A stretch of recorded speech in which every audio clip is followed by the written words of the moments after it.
Hi everyone, welcome back. Thanks for joining us today. We've got a brand new story to share with you. So let's begin. My name's Micah. This is one of those stories you hear about others going through, and you think, nah, that could never be me. But life has a way of surprising everyone. Sometimes in the worst possible way. After I caught my fiancée in a lie, I walked away from the relationship. I believed that I was it. But nearly a year later, she showed up. And the truth she shared with me hurt more than the lie I caught her in. It changed the way I saw our entire relationship. It made me question whether I was blind or just too trusting. Sit tight for the whole story. Because what I'm about to share goes a lot deeper than you might expect. If you had met me a few years ago, I'd have told you I found the woman I was going to spend the rest of my life with. Her name was Ruby, and from the very first time we spoke online, we clicked. We met on a dating app. I remember our first chat going on for hours. Over time, the bond between us got stronger. We went from texting all day to talking on the phone every night, and before long, we were spending weekends together. She fit into my life, and there was this comfort in being around her. After a couple of years, I was sure I wished to spend the rest of my life with her. I didn't have a single doubt in my mind. So I proposed. She said yes, and everything felt like it was falling into place the way it was supposed to. I was proud to call her my fiancée. Not long after the engagement, we decided she'd move into my apartment. The idea was simple. Why live apart when we're planning to get married? It made sense. Living together would make the whole wedding process easier and give us more time together. She packed up her things, moved in. It was one of those rare moments in life when it feels like everything is just working. That's how it started. Before everything else, we were just happy. I'll be honest, I didn't see the change in Ruby coming. I really thought we were on the same page. But then, something started to feel. It was more like little things piling up over time until I couldn't ignore them anymore. She started pulling away from me emotionally. The warmth she used to have just faded. When I tried to talk to her, conversation started feeling like a chore. She'd give me one-word answers like she was half listening, or worse, not listening at all. We went from being in sync to living like polite roommates. What made it worse was how secretive she became. She'd suddenly remember errands she had to run, but the time she'd spend outside never made sense. She'd say she went to grab toothpaste or something from the pharmacy, but it would take her 2, sometimes 3 hours, and she'd try to act normal. Then there were the phone calls. That part really messed with my head. I'd catch her talking on the phone in a low voice, pacing around, or standing. But the second I entered the room or made my presence known, she'd end the call almost instantly. She would give an awkward excuse like it wasn't important or just a wrong number. But that kept happening. It started eating at me. I'd be wondering who she was talking to, where she was really going, and why she couldn't just be honest with me. But still, I didn't want to explode or accuse her of anything without proof. I've always believed that the truth has a way of coming out if you're patient enough. So instead of blowing up, I watched and paid attention. As time passed, Ruby started falling sick a lot.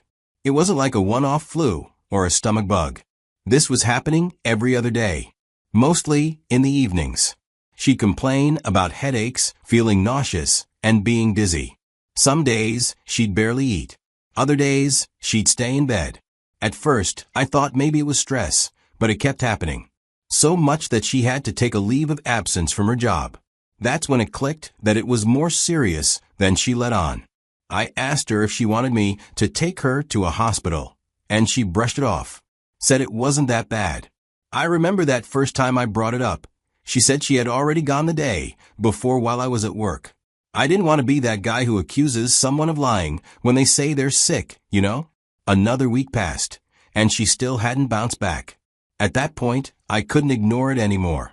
I felt helpless, but I also felt like I was being played. One day, I came home earlier than usual. I just wrapped up work quickly and figured it'd be nice to surprise Ruby. I opened the door and walked into the living room, and that's when I heard her voice, almost like she was arguing. She didn't hear me come in at first, so I paused by the hallway, listening. She was on the phone with someone, and it was emotional. I couldn't catch everything, Then I stepped forward, and she saw me. The second her eyes met mine, she went silent. Like someone had hit pause. She didn't even try to finish the sentence. That moment told me everything I needed to know. I asked her straight up, "Who were you talking to?" She blinked a few times and said, "It was my brother." But the problem was, it didn't make sense. She doesn't even talk to her brother that often. And even when she does, it's never with that kind of tension. That wasn't a sibling conversation. So I asked again, calmly but firmly, "Let me see your phone." She clammed up, clutching her phone like it was her lifeline while shaking her head, saying I was overreacting. After a minute, she realized I wasn't backing down. Maybe she saw something in my face, I don't know, but she slowly, hesitantly handed me the phone. I didn't scroll far. I went straight to her call log and checked the last number. It was her ex. The same guy she always described as manipulative, toxic, the reason she had trust issues in the first place. The one she once said traumatized her and was part of the reason she almost gave up on love before we met. Calmly, I handed the phone back with a simple, quiet instruction: pack your things and leave. She looked stunned, like she didn't think it would come to that. She started crying, telling me it wasn't what I thought, that it was complicated, that I didn't understand. But I didn't want to hear it, because the moment she kept that connection alive with someone she said she was done with, she broke something between us. I didn't want to stay there and spiral. So I went into the bedroom, changed out of my work clothes, grabbed my keys, and walked out. I just needed to breathe air that didn't feel thick with lies. I didn't come home that night and didn't even care where she went after I left. The next day, I came back, and the place was quiet. Her stuff was gone. I saw a few messages from her, trying to explain, trying to reach me, but I didn't open most of them. I replied to one, and I said, "Whatever we had is over." I blocked her after that. I made peace with the decision and forced myself to move forward. After Ruby left, I won't lie to you, I felt like a part of me had been ripped out. But I also knew that if I sat in that pain too long, it would eat me alive. So, the first thing I did was move out of that apartment. Every corner of that place reminded me of her. I found a new place, smaller but quiet. Then I changed jobs. Not because my old one was bad, but because I needed a total reset. I didn't want to keep running into old coworkers who would ask about Ruby. I didn't want to explain anything to anyone. I just wanted a fresh routine, new people, something to throw myself into without constantly being reminded of the life I was supposed to be building with her. The new job was tougher, but I welcomed it. It kept my head busy, and honestly, that's what saved me from spiraling. In the months that followed, I focused on myself. As time went on, I stopped checking her social media. I stopped wondering where she was, or who she might be with. I truly believed she had moved on, just like I was trying to. For a while, I even convinced myself that maybe what happened was for the best. One day, I was home alone, unwinding from work. Then I heard a knock on the door. I wasn't in a rush to open it. But when I did, there she was, Ruby. I froze. My first reaction was confusion. I hadn't seen or heard from her in over a year. I remember asking, almost out of instinct, "What are you doing here?" She didn't look surprised by my reaction. She just said she wanted to talk. Then she asked to come in. I stood there for a second. Then I stepped aside and opened the door wider. She walked in. We didn't say much as we walked into the living room. I sat down first. She followed. The air was heavy, awkward, and unfamiliar despite how well we used to know each other. Then she looked at me and said, "I came to confess. I don't like how things ended with us."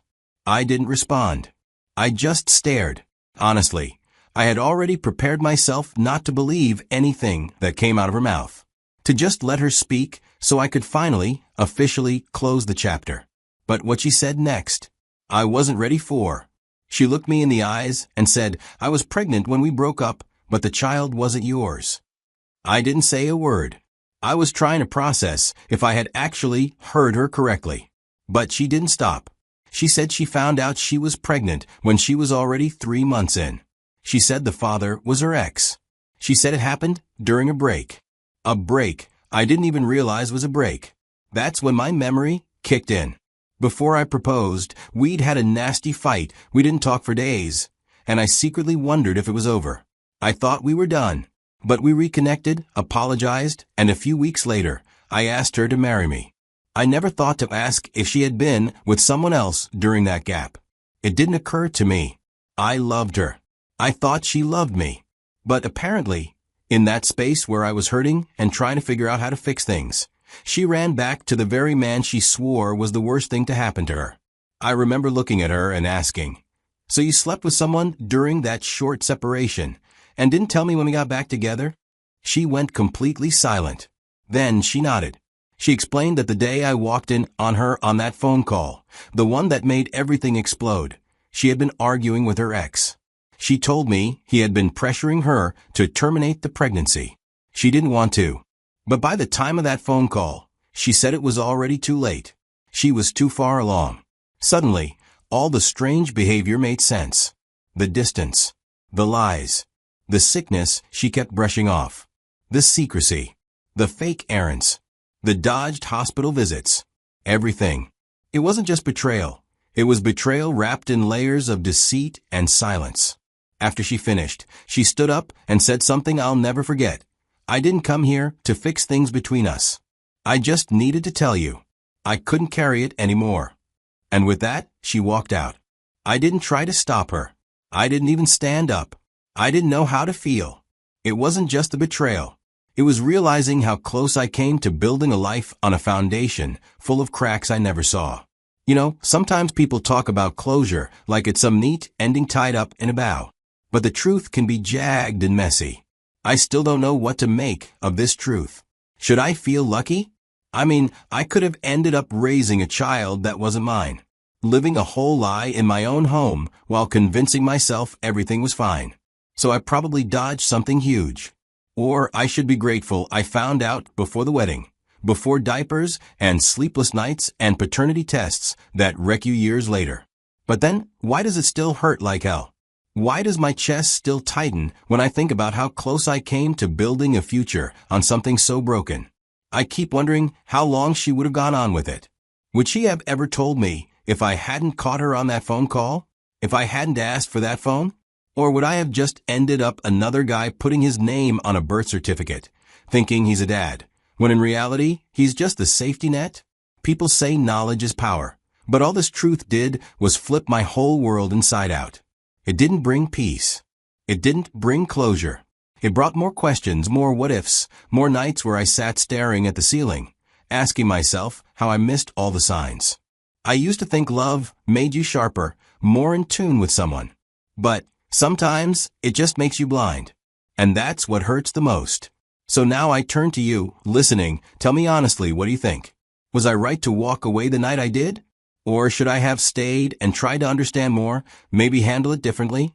Because even now, even after all of it, I still don't know how to feel.